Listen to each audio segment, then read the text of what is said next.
Welcome to English Tale Stories. Today's story is one of the most magical tales ever written. Harry Potter and the Philosopher's Stone. This is a story about courage, friendship, love, and the magic that lives inside all of us. Harry Potter was a small, thin boy with messy black hair and bright green eyes. He lived with his aunt, uncle, and cousin, the Dursleys, at number 4 Privet Drive. The Dursleys were not kind people. They spoiled their son Dudley and treated Harry like a servant. He slept in a tiny cupboard under the stairs and wore Dudley's old clothes. Harry often felt lonely and unwanted. But strange things sometimes happened around him. Lights flickered, objects moved, and once his hair grew back overnight after a bad haircut. The Dursleys told Harry that his parents had died in a car accident. But one summer morning, everything changed. A letter arrived with his name written in emerald green ink. It said, Mr. Potter, the cupboard under the stairs. Uncle Vernon snatched it away before Harry could read it. The next day more letters came, through the door, through the chimney, even through the window. The Dursleys panicked and ran away to a small hut on a rocky island in the middle of the sea. That night there was a loud boom on the door. A giant man with wild hair entered, holding a pink umbrella. "Sorry about that," he said. "I'm Hagrid, keeper of keys at Hogwarts." He looked at Harry and smiled. "You're a wizard, Harry." Harry couldn't believe it. Hagrid told him that his parents, Lily and James Potter, had been powerful wizards, killed by a dark wizard named Lord Voldemort. Voldemort tried to kill baby Harry too, but his spell backfired. Harry survived and became famous in the wizarding world as the boy who lived. The lightning-shaped scar on his forehead was the only mark left by that terrible night. The next day, Hagrid took Harry to a secret magical street called Diagon Alley. Shops were filled with flying brooms, golden cauldrons, and wands. Harry bought his schoolbooks, robes, and an owl he named Hedwig. At Ollivander's wand shop, the wand chose him. 11 inches long, made of holly, with a phoenix feather core. It was the twin of Voldemort's wand. On September 1st, Harry went to King's Cross Station. He couldn't find platform 9 3/4 until he saw a red-haired family running straight through the wall. He followed them and found the Hogwarts Express, the red train to his new school. On the train, Harry met Ron Weasley, who quickly became his best friend, and Hermione Granger, a clever girl who loved reading.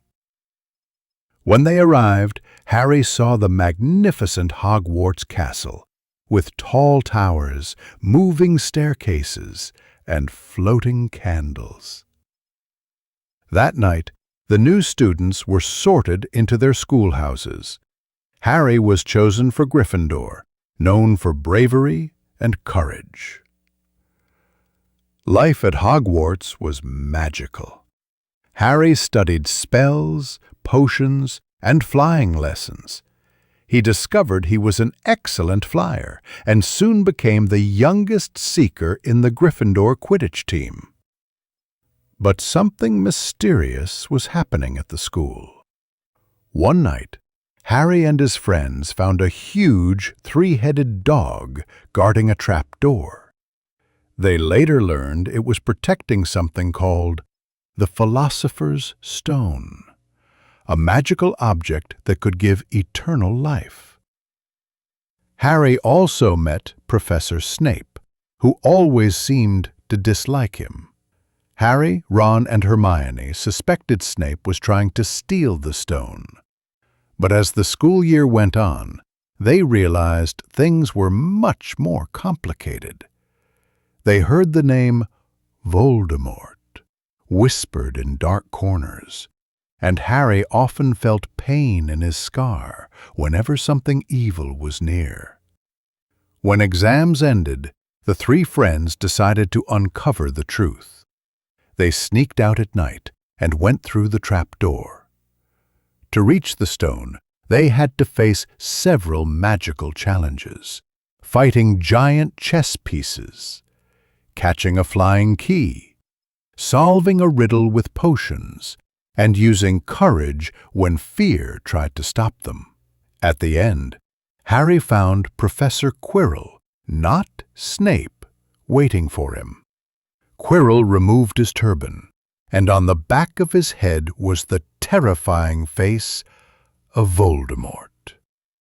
He was weak and ghost-like, sharing Quirrell's body. Voldemort wanted the stone to come back to power and live forever. But when he touched Harry, his body burned. The love that Harry's mother had given him long ago still protected him. Harry woke up in the hospital wing. Professor Dumbledore, the wise headmaster, was sitting by his bed. He told Harry that the stone had been destroyed, and that true strength comes not from power, but from love and courage. At the end of the school year, Gryffindor won the House Cup, and everyone cheered. Harry returned to the Dursleys for the summer, but now he was different. He wasn't the boy under the stairs anymore. He was a wizard, a hero, and a boy with a future full of magic and friendship. And even though he didn't know it yet, this was only the beginning of his great journey. A journey that would change the wizarding world forever. But this is only the beginning. In the next chapter of Harry's story, new mysteries will unfold, and even greater dangers await.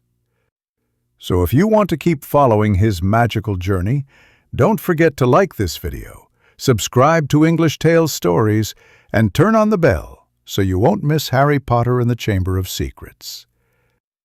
Thank you for watching, and remember, the real magic lives not in wands or spells, but inside you.